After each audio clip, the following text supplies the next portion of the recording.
muda dalam kebajikan bagi kita semua.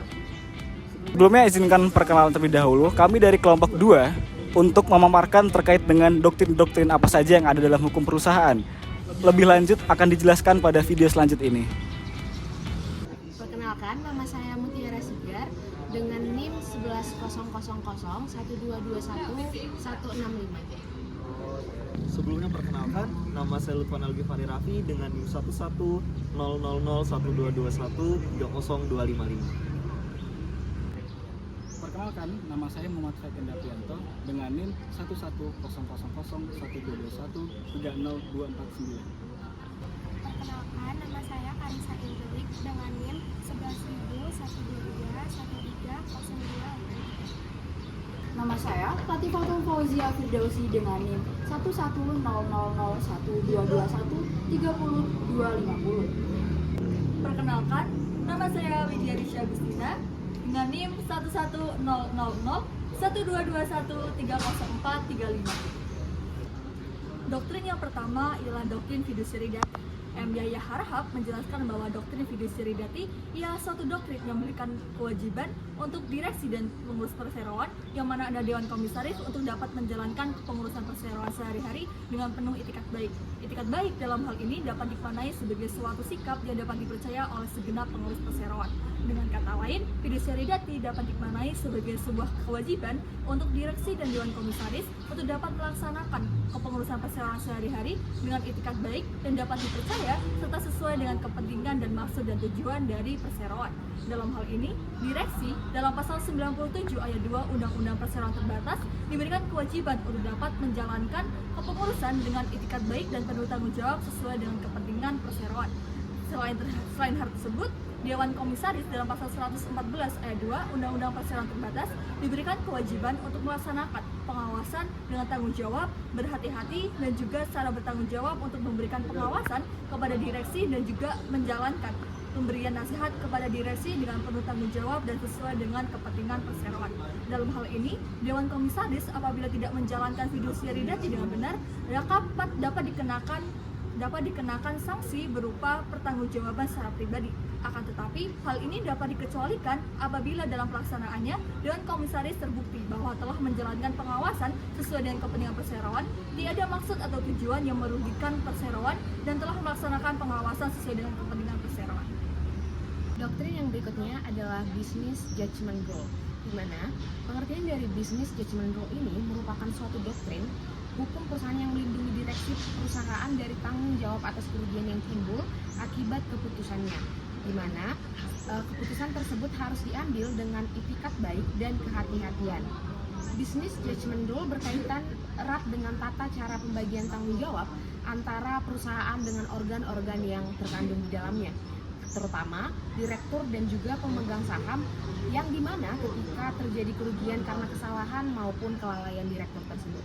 Definisi dalam Black's Law Dictionary menggambarkan bahwa business judgment rule ini sebagai tindakan pengambilan keputusan bisnis tanpa melibatkan konflik kepentingan pribadi, dengan integritas dan mempertimbangkan kebaikan bagi perusahaan itu sendiri. Pengaturan mengenai doktrin yang diatur di dalam business judgment rule ini secara implisit telah diatur di dalam pasal 97 ayat 5 Undang-Undang Perseroan Terbatas, dan yang mengatur mengenai pertanggungjawaban yang telah diatur dalam pasal 97 ayat 3. Direksi tidak perlu mempertanggungjawabkannya asalkan dapat membuktikan, yang pertama, kerugian itu timbul bukan karena kesalahan atau kelalaiannya. Yang kedua, telah melakukan pengurusan dengan itikat baik dan kehati-hatian untuk kepentingan dan sesuai dengan maksud dan tujuan perseroan terbatas tersebut. Yang ketiga, tidak mempunyai benturan kepentingan baik langsung maupun tidak langsung atas tindakan pengurusan yang mengakibatkan kerugian. Dan yang terakhir, telah mengambil tindakan untuk mencegah timbul atau berlanjutnya kerugian tersebut. Selanjutnya, business judgment rule adalah hukum yang menyatakan bahwa meskipun keputusan yang diambil oleh direksi dapat merugikan perusahaan, namun tidak dapat langsung disalahkan oleh siapapun, di mana ketentuan-ketentuan yang harus dipenuhi direksi agar dapat menerapkan doktrin business judgment rule ini adalah memenuhi syarat, yaitu syaratnya berupa keputusan sesuai dengan hukum yang berlaku, dilakukan dengan itikat baik, dilakukan dengan tujuan yang benar atau proper purpose, Yang berikutnya, keputusan tersebut mempunyai dasar-dasar yang rasional atau rational basis, dilakukan dengan kehati-hatian, dan juga yang terakhir dilakukan dengan cara yang dipercayai. Doktrin dalam perusahaan yang berikutnya adalah doktrin piercing the corporate veil. Doktrin tersebut dapat ditemukan pada pasal 3 ayat 2 Undang-Undang Nomor 40 Tahun 2007 tentang perseroan terbatas. Doktrin piercing the corporate veil merupakan pengecualian atas prinsip limited liability. Pada dasarnya, tidak diberlakukan prinsip terpisahnya tanggung jawab dan harta kekayaan badan hukum dari tanggung jawab dan harta benda pemegang saham jika, pertama, tidak terpenuhinya syarat perseroan. Contohnya, ketiadaan formalitas pendirian perusahaan seperti tidak dilakukannya penyetoran modal. Kedua, pemegang saham beritikat buruk. Contohnya, terdapat elemen penipuan oleh pemegang saham. Ketiga, terlibatnya pemegang saham atas perbuatan melawan hukum. Contohnya, perjudian. Keempat, pemegang saham menggunakan kekayaan PT sehingga PT tidak dapat membayar utangnya. Hal ini berarti terjadi pencampur adukan urusan perseroan dengan urusan pribadi. Doktrin piercing the corporate veil tidak hanya diberlakukan terhadap pemegang saham, melainkan direksi dan atau komisaris dapat juga dimintakan pertanggungjawaban pribadinya atas kerugian perseroan. Tanggung jawab dapat dijatuhkan pada direksi antara lain jika direksi tidak melaksanakan fiduciary duty, apabila direksi penyebab kepailitan perusahaan, dan apabila PT sudah disahkan oleh negara, namun belum didaftarkan dan diumumkan. Tanggung jawab dapat dijatuhkan pada komisaris apabila komisaris melanggar fiduciary duty, yang berarti tidak mempunyai itikat baik dan tidak bertanggung jawab menjalankan tugasnya untuk kepentingan dan usaha perseroan. Oke, baik. Selanjutnya di sini saya akan menjelaskan mengenai ultra vires. Dalam bahasa Latin, ultra vires berarti melakukan tindakan yang melebihi kekuasaan atau kewenangan yang tidak sesuai dengan landasan hukum yang telah berlaku. Secara sederhana, ultra vires adalah tindakan direksi di luar maksud dan tujuan serta kegiatan usaha perseroan yang ditentukan dalam anggaran dasar. Tindakan tersebut dianggap merupakan tindakan yang melampaui atau melebihi dari kapasitas perseroan. Selanjutnya, menurut doktrin ini, direksi yang menandatangani kontrak dengan pihak ketiga yang di dalam kerangka maksud dan tujuan perseroan, maka kontrak tersebut menjadi tidak sah atau batal demi hukum. Menurut pasal 97 ayat 2 dan ayat 3 Undang-Undang Perseroan Terbatas,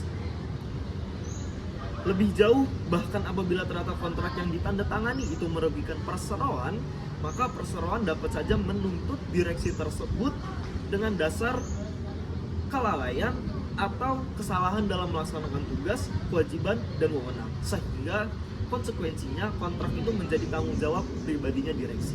Sebagai contoh, ketika terdapat perseroan yang bergerak dalam bidang properti atau perumahan, namun seorang direksi melakukan kegiatan usaha di bidang ekspor barang elektronik.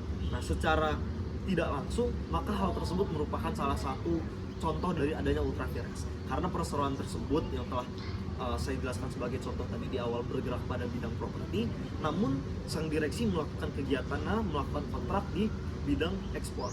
Nah, hal ini tentu tidak sesuai dengan anggaran dasar perseroan, dan tindakan yang dilakukan oleh direksi tersebut dapat dikatakan sebagai ultra vires. Kemudian, jika seorang direksi melakukan tindakan ultra vires dalam menjalankan tugasnya, maka direksi tersebut dapat digugat oleh pemegang saham. Gugatan yang diajukan membuat permohonan agar perseroan menghentikan tindakan yang merugikan tersebut dan mengambil langkah tertentu, baik untuk mengatasi akibat yang sudah timbul maupun mengambil tindakan untuk mencegah hal serupa terjadi di kemudian hari. Direksi yang melakukan perbuatan ultra vires bertanggung jawab secara pribadi atas kerugian yang diderita oleh perseroan. Kurang lebih seperti itu mengenai ultra vires. Mungkin saya sampaikan secara singkat di akhir. Ultra vires adalah istilah Latin yang memiliki makna di luar kuasa. Apabila suatu tindakan dilakukan dengan landasan hukum yang tepat dalam hal ranah perseroan adalah anggaran dasar perusahaan, maka tindakan tersebut merupakan tindakan intra vires atau tindakan yang memang sesuai dengan ketentuan hukum dari perusahaan tersebut. Namun, jika tindakan tersebut dilakukan tanpa adanya landasan hukum, maka tindakan itu adalah tindakan ultra vires.